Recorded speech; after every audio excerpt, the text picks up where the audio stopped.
Hi, hello, namaste. Welcome to Psych-Tidbits. Change your thoughts, change your world. Procrastination is often misunderstood. While many of us delay tasks now and then, we may feel it is less harmful at the moment, but later on, it can harm our mental well being, productivity, and even our self esteem. So, let us not push ourselves to become chronic procrastinators.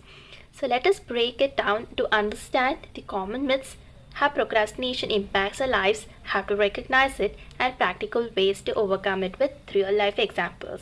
Procrastinators are lazy people who don't want to work. In reality, procrastination often stems from fear of failure, being perfect all the time, or feeling overwhelmed, but not laziness.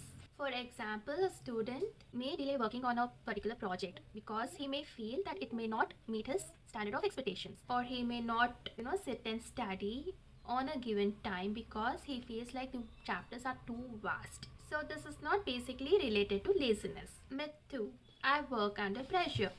So the myth is deadlines boost performance for procrastinators, but in reality, while the adrenaline might push you to do particular task or push you to rush yourself to complete a task in the last minute, but it often results in poor average work. Your work doesn't meet required expectations. The quality of the work is compromised. So for example, if you sit at 2 a.m. and finish a particular report, you will miss some small details of it. You will be very careless, or as I said, the quality of the work would be compromised because your brain would be exhausted completely. Throughout the day you will be doing like one or the other task, and your brain would have also helped you out to grasp a gratification somewhere else. But when you sit and do a particular task like which you were supposed to finish it earlier, your mind somewhere will be telling, okay, the deadline is near, and it kinds of make you feel anxious. And at the same time, the other part of the brain would be telling you like, no, it's okay, sit and complete. So in between these, you will start to miss out the key points. So similarly, the same thing happens with the student who keeps his studying in the last minute, just a day before his exams, or just a night before his exams. So this is what is gonna happen. So working under pressure is definitely a myth. Myth number 3, procrastination is often time management issue. So the myth is better time management solves procrastination. So in reality, the root of procrastination is often emotional, but not a scheduling problem.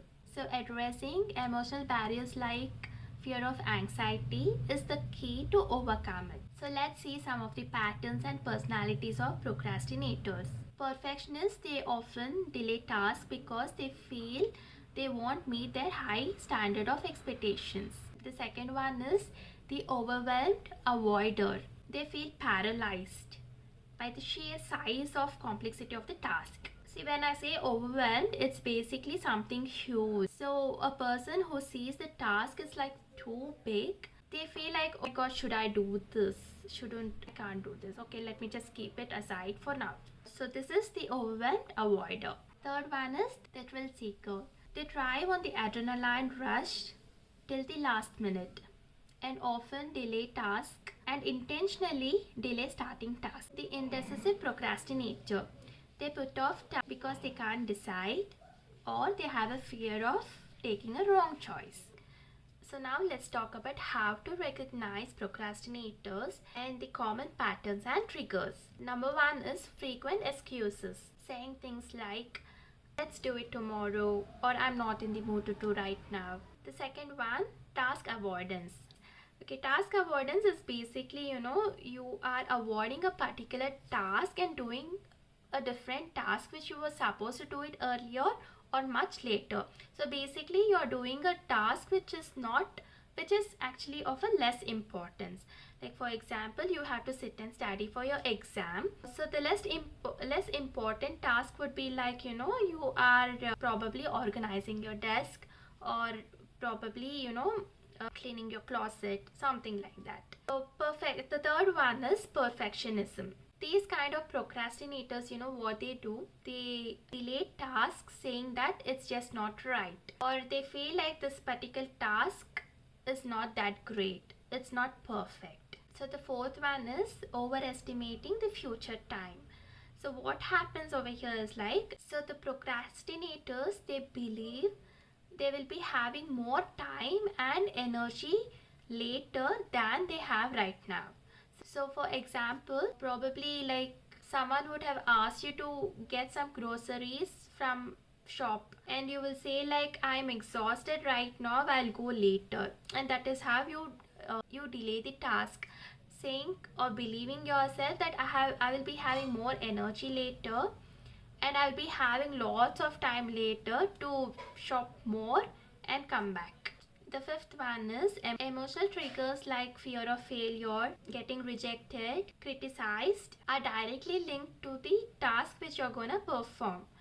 So for example, may feel low in his class because he has a fear that he may get mocked by his teachers or by his peers. In order to avoid that, he doesn't do a particular project because he may feel like this is not according to his standard of expectations, or this will definitely not meet my teacher's expectations. So these kinds of emotional triggers, it permanently makes the student to avoid a certain subject or to avoid a certain task.